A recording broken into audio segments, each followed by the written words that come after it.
Dr. Alessandra Palange is a founding member of Muslims Declare. She is a central campaigner for 0 Hour and holds a PhD in religion and civic education from UCL. She is passionate about understanding activism from different cultural and spiritual perspectives and implementing campaigns that are inclusive and participatory. Welcome, Dr. Palange, or Alessandra. Can I call you Alessandra? Yes, thank you. Thank you for coming on. It's a pleasure to have you on.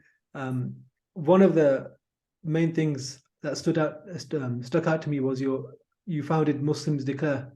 Could you tell us a bit about that organization and what they do? Because I don't think many Muslims have heard of it.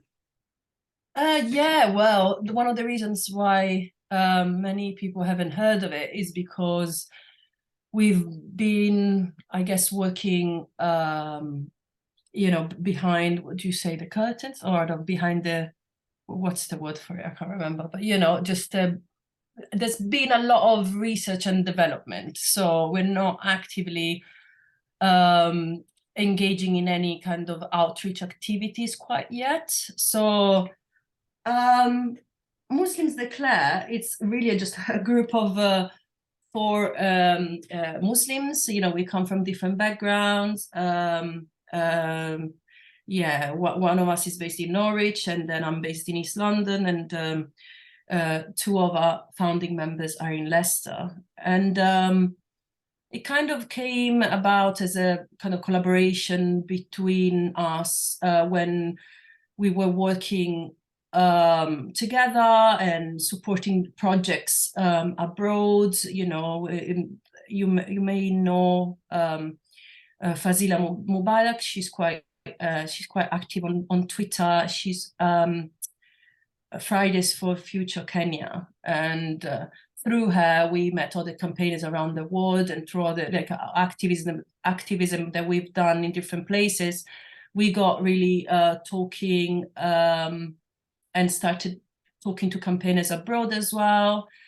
And we thought, I guess one of the things that is missing in the environmental, in the Muslim space, so in the Muslim environmental movement, or you may call it Islamic environmental movement if you wish, is, well, first of all, let me just start from saying how we feel that a lot of the kind of Muslim environmental discourse happens, So we had, for example, a lot of Muslims who, like IFES, you mentioned IFES, you're doing this as part of the kind of organization.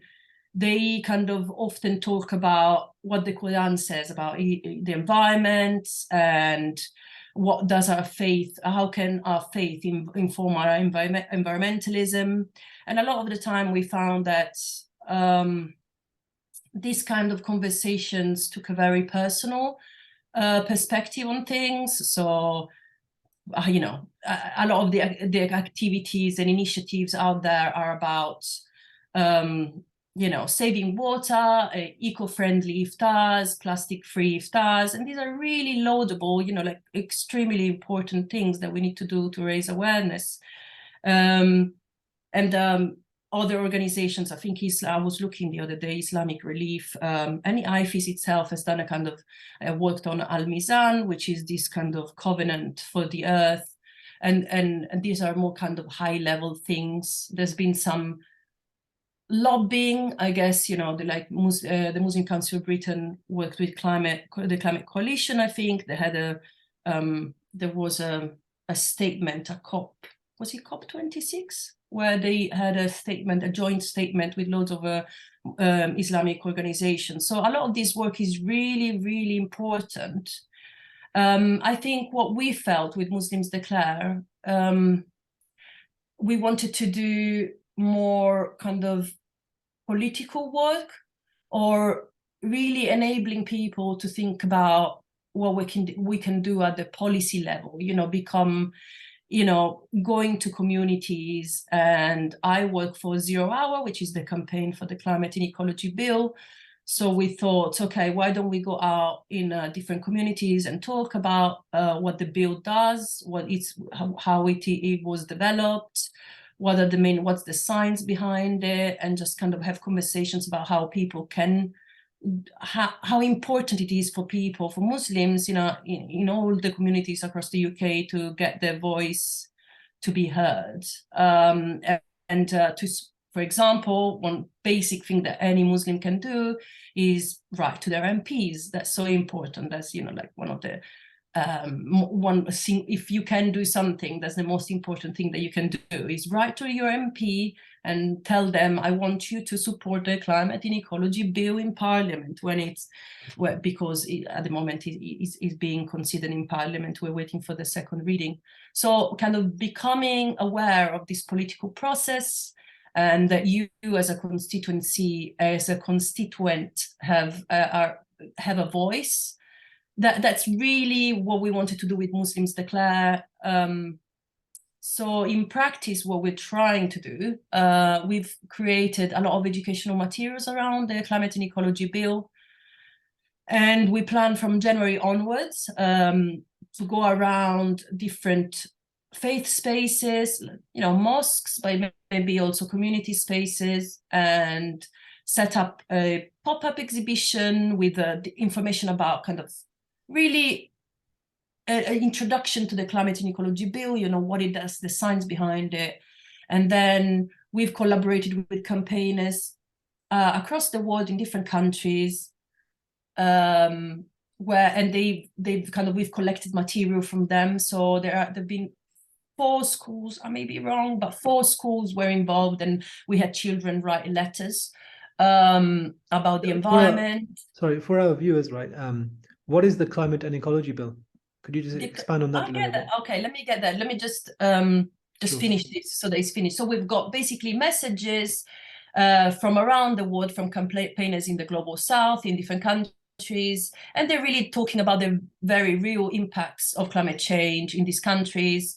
We've got images, and we give a bit of more kind of information about the different countries and the impacts of climate change in these countries. The Climate and Ecology Bill is a proposed legislation that was developed by scientists and campaigners, and it's not quite kind of a type of kind of a law that tells you kind of, it's not prescriptive as such, so it doesn't tell you what we should be doing to decarbonize, for example. It gives a framework for joint action, all government action on both climate change and nature restoration. So it wants basically the UK to be enshrine, I would say, 1.5, which is the Paris Agreement. So the commitment to do everything that is possible to stay below 1.5 degrees of warming, to enshrine it into law, with the consequences that would be, in terms of across sectors, mobilization of society around this issue. And then restoring nature in the UK by 2030 with a baseline of 2020. So making an effort not only to stop destroying nature at home, in the UK, but also reversing nature loss. Then also we would take responsibility. So the bill would make sure that the UK government takes responsibility for all emissions that the UK produces. So what happens at the moment is that the government likes to say that we've reduced, and I'm terrible with numbers, so please, anybody who's listening, if you want to check things out, you can go on the website, and there's a kind of you will find the numbers. But the government tends to say that we've halved emissions, and what happens is that a lot of the time when they say that, they're talking about territorial emissions. So the emissions that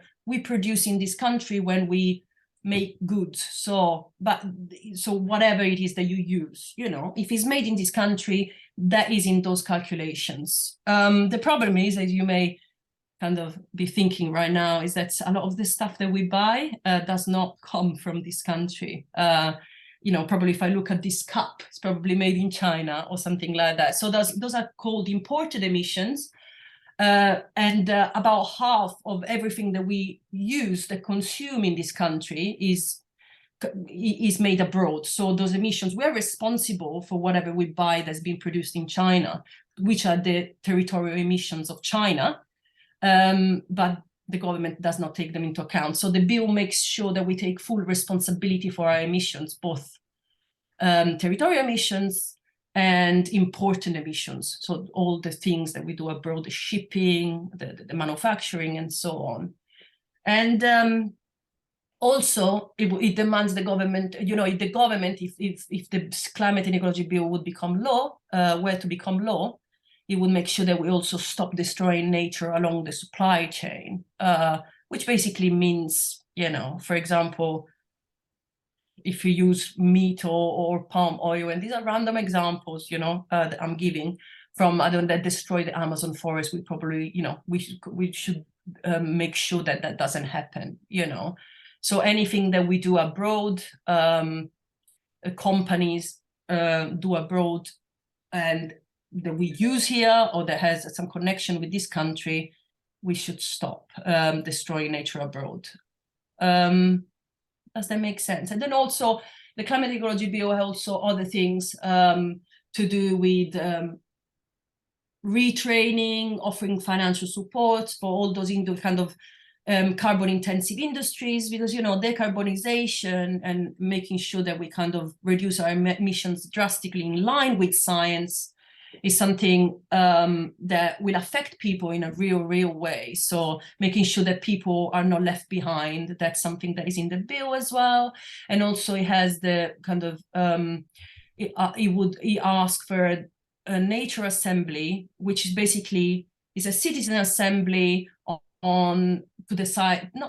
to propose a way forward where people are involved in the conversation. So citizen assemblies work in this way. You get kind of a random sample, so a cross section of the population, and you put them together in a room, about usually it's 100 people, something like that, and you get them to learn about, experts give information about the issues, and then people come together and deliberate, meaning they offer their views on what should be done. And the Climate and Ecology Bill says that this proposal of a strategy, of an emergency strategy, then would be presented to Parliament and to government, which would, hopefully take it into consideration.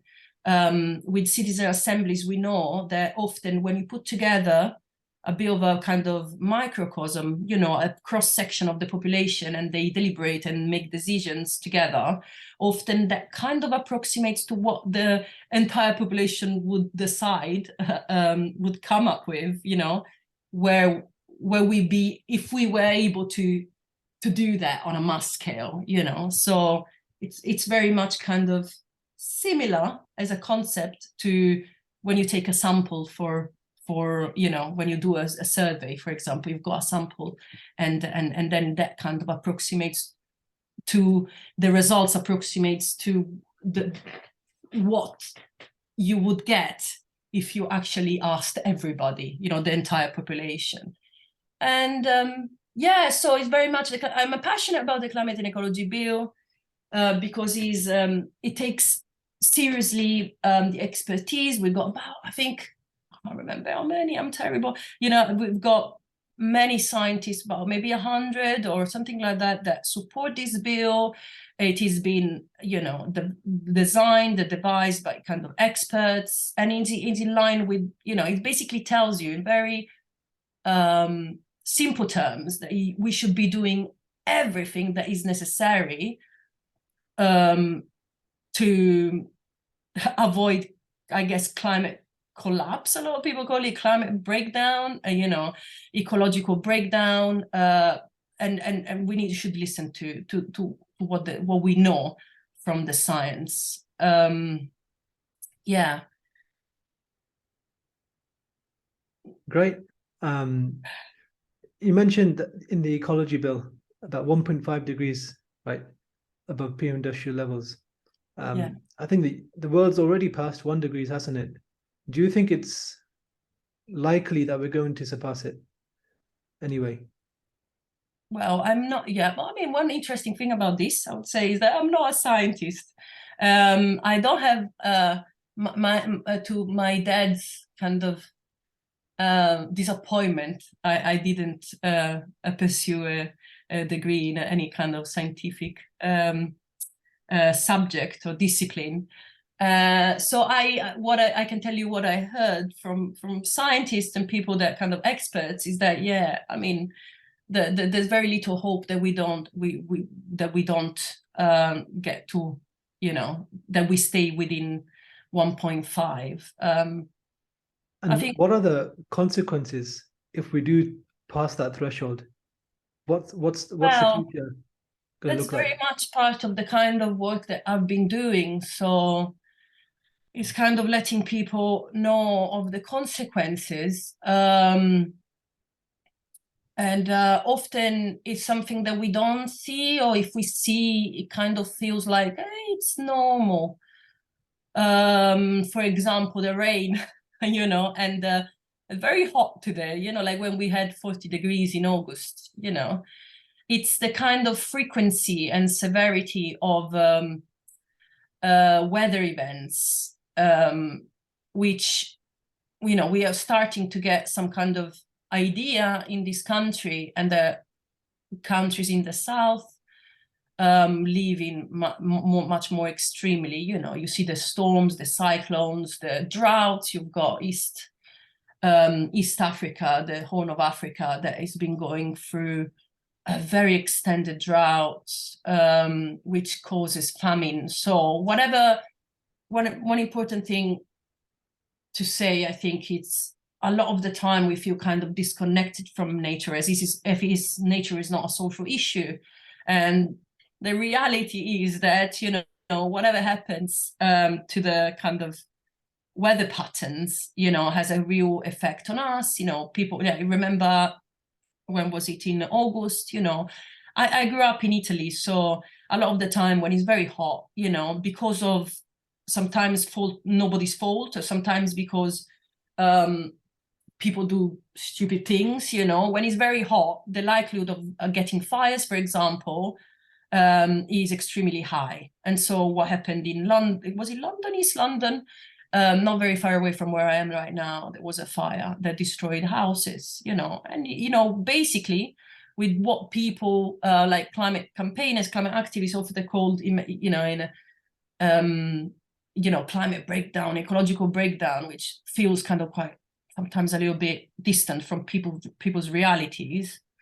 It actually becomes very quickly something, you know, if you happen to be in a kind of a fire because of the heat, or a flood that destroys your home, or if you start seeing kind of food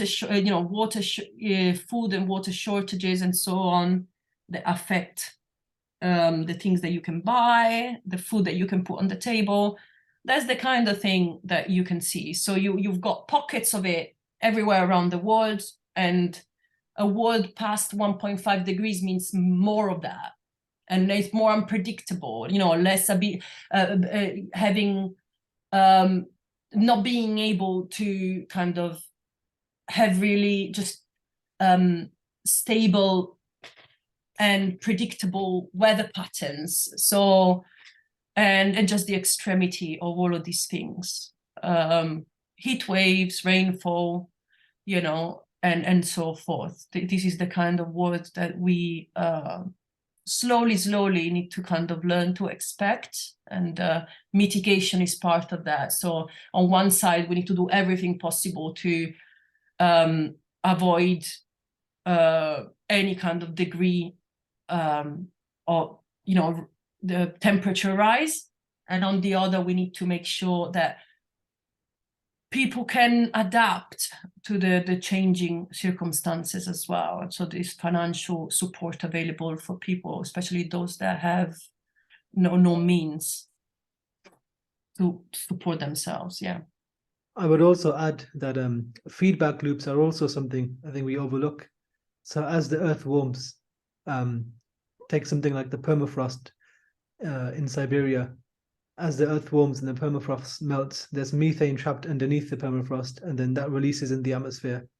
and Absolutely. that further warms the planet and then causes even more melting of the permafrost. And things like the Amazon rainforest, as the climate changes, the how well it can encourage, or it can allow the flourishing of trees changes as well. So as the planet heats up, more of the Amazon rainforest becomes uninhabitable, and then that, because trees are a storage, they capture carbon. By Amazon rainforest becoming uninhabitable, trees will eventually die away, release carbon, and that causes even more heating as well. So Absolutely. feedback loops are quite dangerous. So as we approach 1.52 degrees, we have to be careful about these. Yeah, it's one of those kind of it's a situation where you feel that after a while you don't have control anymore. So if you don't kind of act now, or governments don't act now, then there seems to be a point of no return, which is kind of yeah, very worrying. And I always wonder whether, it's very abstract for people. And one of my concerns a lot of the time is when you're explaining this to kind of everyday folks, whether people kind of really realize this, and it's, so it's very important, absolutely. One of the things that I think a lot of activists talk about is personal things we can do to reduce our carbon footprint, things like reducing meat consumption or wasting less materials, single-use plastics and things like that. But even if we do all this as individuals, the world as a whole it's still underpinned by a fossil fuel-based economy, right? So we can change our behavior as much as we want to some extent. The world is still, like, at least 80%, 70% of it is fueled by fossil fuels. So how do we pressure governments to kind of lead the way and pave the way for infrastructure changes, so that, for instance, reduce the need for lorries and cars to be petrol and diesel, make them electric, and increase infrastructure or investment in research for things like shipping, so cargo ships don't run on diesel, they're running on, if we can use electric or some kind of renewable energy source and things like that, because a lot of it is actually just the way the economy is set up. It's so hard to break away completely from fossil fuels. So how do we, and individuals can't do this, people marching in the street probably can't take some individual action which does this. It has to be led by the government, because they're the ones who set what the infrastructure is like. They allocate funding to X, Y, and Z. So how do we pressure our governments to lead the way in this regard? Yeah, I mean, you explained it really well. I believe that individual change, which I mentioned just at the beginning in my kind of small introduction, it's very important to raise awareness. Kind of, I've been lucky in a way that I've been always exposed to the idea kind of environmental activism or protecting the environment in some way or another. And the environmentalism a lot of the time has been about something that is far, far away. I remember when I was about 10, imagine at the time I lived about a year in Brazil, and I used to have a good friend, one of my first best friends. We were going around with one of these clipboards, to ask people's signatures to save the pandas, which I think are now, right now in the UK, go collect signatures in a city in Brazil to save pandas is something quite funny, for the WWF. So on one side, you've got kind of the environmentalism where it's about, I don't know, like the polar bear, some far away, nothing to do with me, And on the other, you've got, but that's also important because that kind of can bring people in that maybe like really have that kind of empathy towards other, creatures. And other people are brought in because they realize, for example, one movement that I followed for a long time was the zero waste movement. You may be aware of it. I mean, there's been a lot. I think it's been picked up by mosques and other kind of, definitely because of the zero waste plastic free iftars, it's definitely something that caught up with the Muslim community as well. But I was for many years very active in these zero waste groups, where people really spend a hell of a lot of time trying to figure out how to shop plastic free, you know, with as the least possible waste. And I thought that was kind of, sometimes I felt that was kind of, wow, you've got a lot of time and money to be able to do that, because, you know, it involves traveling and going to places like zero waste shops, and things cost more, and swapping everything to lead a more sustainable life. So there are a lot of ethical or eco consumerism and so on. So in response to your question, I don't think there is a right and wrong way, because we have really just to change the entire society. So I'm not here, I don't have a solution. If I had a solution, that would be amazing. But I agree with you that if someone, like if tomorrow I decided I want to go completely zero waste, I'm going to spend my entire time trying to go in a shop plastic free. It's something, you know, it's not going to change the world, but it will start conversations, as people probably think you're a bit crazy. And that kind of, those conversations then bring something else. It's a seed that you sow, and then it kind of spreads out and becomes more mainstream. And then it leads to awareness of other things. Like, for example, the fact that being sustainable, it's not possible. I mean, you can go off grid somewhere in Wales and try your best to grow your own vegetables and live a sustainable life, but at the end of the day, as you just said, you know, it's not possible. You know, there are big corporations that are extracting fossil fuels, and everything is fueled by fossil fuels, and we have a government that doesn't seem to want to regulate business. And so if I were to kind of repeat what I've said earlier, you can do all things that you want, yeah, everything, but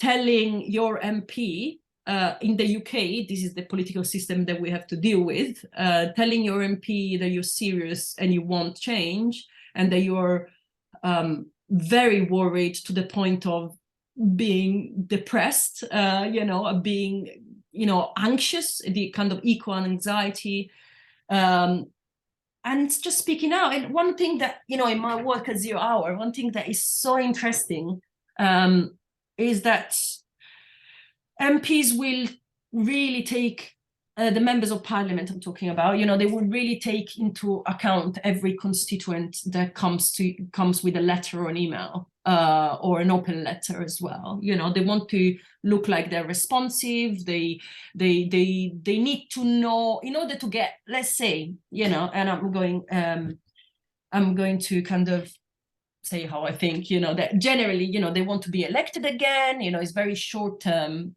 thinking in politics. Okay, so they have to monitor the type of kind of the sentiment in their constituency, and often they will not only record what you've said, they will often respond. And if it's a kind of conservative, they will often come up, you know, if you say, for example, for the Climate and Ecology Bill, they said, oh no, the government is doing enough. That's usually the reply. So another thing that I've learned, that one thing that you can do is be relentless, you know, just keep going at it. And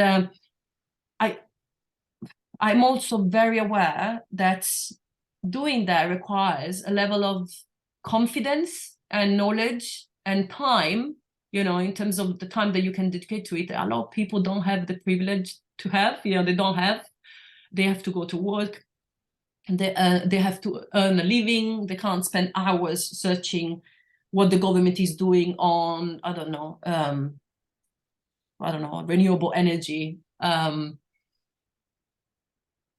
it's just a matter of kind of taking the time out, you know, realizing that it's really important that you do get in touch with your members of parliament and your MP, and keep going on about it. It's as simple as that. If you want the government to change, you can do that, and then everything else comes from it. You know, try to get pressuring the MP. key thing to For do? me, at the moment, you can do, what I'm saying is that you can do as much as possible. For me personally, an important thing that you can do at this stage, especially as the elections are approaching, is make a big issue out of it, with the MP, talk to the MP, it needs to be at the top of the agenda, and it needs to be a topic that elections are fought on, basically. Yeah. Okay. Moving on, I want to touch on something else, which is your faith, how that affects your environmentalism and your activism. Yeah, I mean, I don't really know about this. When I'm asked this question, I don't know how I'm affected, but I can tell you a little bit about how, well, there are certain concepts within my faith that I think are very important, with a kind of that just, that really kind of would spring me into action, so to speak. So for example, the concept of justice, is one of them. As we mentioned earlier, there's one of the realities of climate change and really kind of ecological destruction is that it is rooted in inequality. So, like, for example, in the posters, in this kind of pop-up exhibition that I'm creating, developing with my team at 0 Hour and Muslims Declare, there is a section where we kind of show, we basically kind of give some numbers to show really that consumption produces these emissions, right? And the people who have the most, really, the minority of the world population is the responsible for really climate change. When you look at the numbers, emissions per capita, so per person, for people in many, for example, African countries, is so low, especially amongst kind of the poorest people. And the same is in the UK. So you got kind of the super rich, with the private jets and the massive houses, multiple houses, they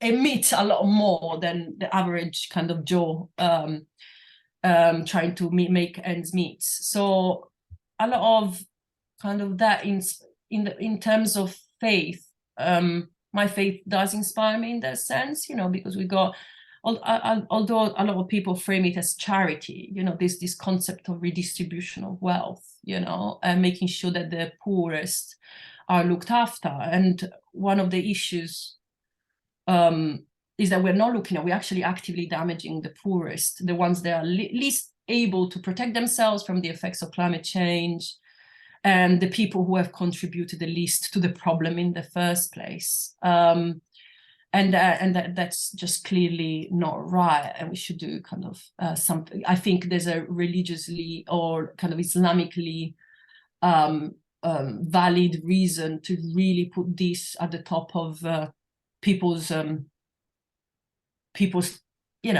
Muslim thinking about this. I don't tend to go to concepts like kind of stewardship. I tend to kind of, what inspires me more is the sense of justice, and giving people their rights to health, to life, this kind of thing. Okay, that's interesting, because IFEs, we primarily come from I think, stewardship perspective, understanding our responsibilities, and you've got this eco-justice perspective, which is interesting. People act upon different impetuses. What do you think is the future of, actually, I'll rephrase. Right now, the situation is the cause of the environment is championed by non-Muslims primarily. And Muslims are left behind. We're actually at the back, actually. If you look at all the different faiths, the Christians, the Jews, the Buddhists, and the atheists, and so on, Muslims are actually at the back, right at the back, when it comes to championing the cause of the environment, especially in the UK. What can we do to change that? How can we Muslims become leaders in this regard? Because our faith does beckon us to care and to take responsibility. You know, we just mentioned stewardship and justice. These are two core parts of our faith. How can we lead the way and show people that God's law is the way which will achieve the best outcomes on earth in terms of justice, in terms of nature, in terms of economic equality as well? I mean, I don't know. I tend to kind of, in my kind of work, you know, I want to kind of talk to Muslim communities because I feel like I belong to the community and I'm close and I care. And one of the reasons why I want to go around the UK with this pop-up exhibition, and if you're listening, do contact me. I can visit a faith space near you. You know, it's to talk about these issues, and I really am interested in the kind of heritage, the cultural knowledge that, you know, religious and cultural, you know, and minorities in the UK.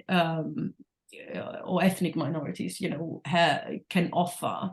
Or sometimes it's not just that, also the working class, you know, white working class, I think has got a lot to contribute to this. And often we don't explore our heritage enough. And I don't know. I don't quite like the framing of your question. For me, is slightly problematic. One, because on one side, I think, you know, I see a lot of Muslims doing really good things, you know, but often, your question, is it about Muslims who want to lead, or we want Muslims to lead from a faith perspective, or just Muslims, you know? I think from a faith perspective, being more proactive. Right. Yeah, because look at mosques and things like that, there's rarely a khutbah on taking care of the environment, you know? So Muslims, I think, just being more proactive about this issue. Okay, yeah. I mean, first of all, I just want to shout out, because I think there's quite a lot of Muslims out there, you know, or women with the hijabs. I think the Green New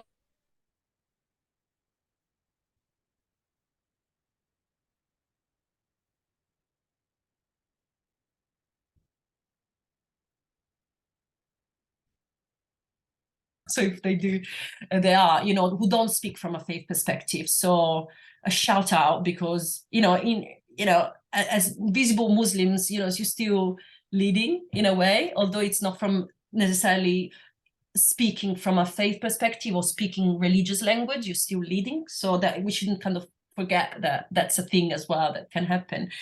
That's one thing. And another thing, I think it's really difficult, kind of delicate conversation here, and I want to be as nuanced as I can. So on one side, you know, the Muslim community, you know, as past 20 years surveilled, you know, securitization, am I saying it right? You know, the feeling of being under surveillance, you know, multiple other social issues and things that have gone on, let's say, globally as well, and talking about kind of the oppression of Muslims around the world, you know, Muslim minorities, I don't know, in China, you've got, you know, there are loads of other issues, you know, think about Palestine, you know, there's a lot of issues that maybe preoccupy Muslims that feel a little bit more urgent. And I'm not going to be the one that says the environment, you know, we need to lead on the environment when the community has got a lot to deal with, that it's kind of quite, you know, yeah, as concerning and as important, really, if not more, because, you know, if climate change for Muslims in the UK isn't as much as an existential threat for, like, that, for example, as kind of people in Kenya or in Nigeria living with the consequences of oil spillages or famine due to extended drought, you know, it's still yeah, I'm not here kind of, I don't want to be here saying that people's struggles and issues are not, they should be focusing on something else. So that's one thing. So there's a lot of kind of activism and loads of fights that have been carried out by Muslims in this country for the right to be themselves, to be, you know, to have the school, you know, like you've got Islamic schools, you've got, you know, loads of kind of religious rights that, you know, we maybe now give for granted, you know. So that's one thing. So that there are loads of what I'm saying, or I'm trying to say, I guess, is that there are loads of kind of existential threats for Muslims, and climate change is one of them. And maybe because climate change is a bit abstract, as I was saying before, probably it's not immediately something that people feel like, hey, I'm trying to survive here, you know, I'm not going to be able to start. That's true, because we see even with Germany, now that with the gas crisis that's going on, they've actually refired coal power stations because people are cold and they need to heat their homes. Exactly. So environmental issue, it isn't before poverty. Poverty is the main thing you need to eradicate before.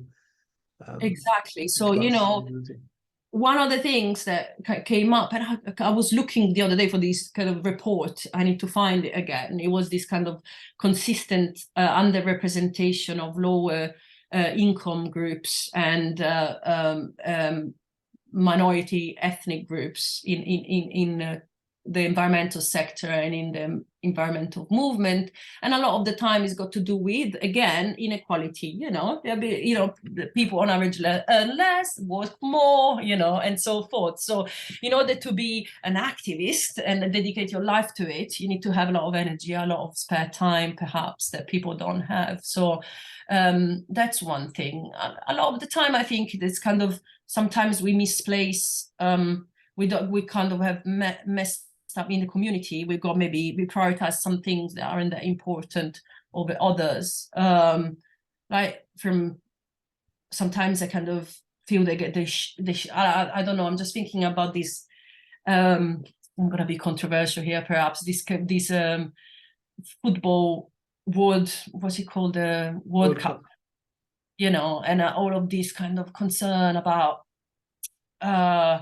people talking bad about Qatar, and you know, the values, and you know, the double standards, and there's a lot of attention given to this thing. And I was watching with horror the other day when they were talking about Qatar having a carbon neutral World Cup. When in Qatar, I think, is the top in countries in terms of, one of the top in terms of per capita emissions. I think I've got in one of the posters that I'm creating that, you know, you would need 9 Earths. We would need 9 Earths if we all lived. The entire world population lived like people in Qatar, the average person in Qatar. And yeah, deserts are not the best location to live, so you have to use a lot of energy to make it habitable. Definitely, but you know, there's a lot to do also with kind of what I'm saying is that a lot of the time we give attention to certain things, like for example LGBT, which are a lot about that, you know, our right, you know, we need to kind of keep our values, you know, but sometimes I wonder, but where are the other values? Right, you know, labor rights in Islam, you know, the fact that the exploitation of people's labor, you know, working in conditions that are subhuman, they're not even, you know, they're inhumane, and kind of the I don't know, arms trade with the US, you know, looking at all of the kind of oil that is exported between countries and all of that, you know, just like I wonder whether we could take this a little bit more holistically and not get kind of narrowed down into single issue topics as if they are the most important thing in the entire world.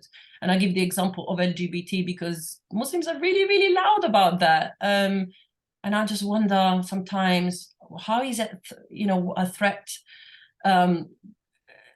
So I'm kind of doing the opposite that I said at the beginning that I would do, but I'm kind of questioning priorities. So on one side, I think that you know, there are definitely a lot of issues that Muslims have to deal with that maybe kind of preoccupy people's minds, and maybe climate change is not at the top of the list because there are some more immediate concerns. On the other, sometimes I think that kind of there are misplaced concerns, like it could be maybe some things are given too much importance within the community, and we could definitely do by focusing a little bit more on, for example, justice, you know, and thinking about consumption and trade, and how we can change the world so that, you know, and economy and society, so that the poorest don't suffer the consequences of a minority of wealthy people, you know, of wealthy groups in society. That's a good point. And, you know, just building on that, one of the things which interests me most about the cause of the environment is that it intersects so many different fields. So you mentioned inequality and the poorest not being affected. That's very much down to the economic system, and the environment, of course, is intrinsically linked to that, because it's our environment, it's our economic system which has its impact on the environment, and then the environment cuts across issues of justice, which affect law and so on. So it's quite a holistic field when you break it down. Yeah, because the environment, I mean, the environment is not an issue to do with the environment. It's not that. It's the way we extract nature, you know, the way we treat nature really for our own purposes. Okay, so it's an economic issue. You know, the environment is an economic issue because we eat, you know, and that food that you eat every day comes from somewhere and it's been grown in some way. That meat that you eat has been grown in some way, and you know, you've got kind of, we don't really know how it works at the kind of high level. I was shocked to learn, for example, that if you combine, I've got a very, you know, this is a podcast, isn't it? I can't show you anything, but you know, if you, there is a very useful map on the, it's called the Ambition Gap Report on the zerohour.uk website, you know, it's a map of the UK, and basically shows you in terms of area, like, you know, area of the UK, what the land is used for. And I was shocked to learn that less than 1% of the UK land is used to grow fruit and vegetables. We export a lot. I can take I can probably take the stats out, you know. We've got kind of, one second, let me just have a look if I can get it out. This is the Ambition Gap Report. Yeah, this is the Ambition Gap Report. If I could open it up. But, you know, so it's basically the same as golf courts. You've got the same land that is used for golf courts is used to grow fruit and veg. So less than 1% of British farmland is used to grow fruit and veg for people to eat. The UK imports 50% of the vegetables and 84% of the fruit that we eat, right? So this is the kind of, so the ones that I called imported emissions, so coming from somewhere else. Yeah, if we were to grow our own food and not import it, it would save on so much more emissions. And the problem is that also it's, you know, our diet. So one thing you asked me about what inspired me, also about the faith, you know, one of the things that inspires me in a way was also the example of the Prophet ﷺ, where, you know, you had very kind of frugal life, you know, and you know that's where when I talk about it being inspired by your heritage or by your kind of by the past, you know, you see how much our lifestyle has changed, right? We eat enormous amounts of meat, you know, mass production of meat. And we use, again, if you go to that map, it will show you how much actually of the land we use for pastures and for growing food for animals that we eat. It's enormous, you know, it's shocking. And what happens is that you keep this land, these fields and fields and fields that could be used to rewild, you know, to actually grow things or to let it grow, so that nature can restore itself, regenerate itself. You know, we use it in a way, you know, we use the land to basically give food to animals, the majority of land to feed animals that then we eat, when you could eat vegetables more, you know, and eat much less meat. I'm not here telling you you should become vegan tomorrow. I'm just saying the way we produce food is crazy. You know, it's really it's really unsustainable, and there is this kind of concept of biological capacity. So we consume so much and so badly, we produce things so badly in a way that the earth cannot regenerate itself fast enough. And some countries that do that a lot more than others. I think there is a crisis of soil in some countries where they've effectively used the soil too much. They've extracted too much from the soil, so it can't regenerate, and it's going to become desertified in about 10-15 years. Absolutely. So the idea is that you can't say that the environmental stuff, oh, you're being an environmentalist or a climate campaigner.